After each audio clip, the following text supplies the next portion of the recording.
But just use the raise your hand on that one. Hey, based on the situation right now, with you guys only using this once a month, I don't think it's a good fit. However, things change, and this is where you have to remind them, or the data or the use case changes, or maybe, you start to think about it and you do want to use it a month, once a week. I will be here 100% for there. But until we get at least a little bit closer to you guys using this once a week, it doesn't seem like it's going to be a fit. But also, make sure you're careful with that too, because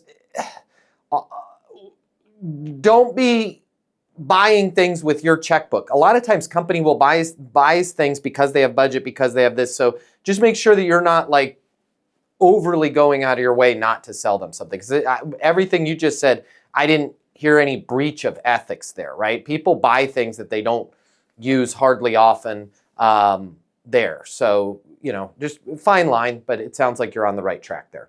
Hey, it's Matt Easton. If you like this video, you're going to love this. I'm about to give you my closing mini masterclass absolutely free for you.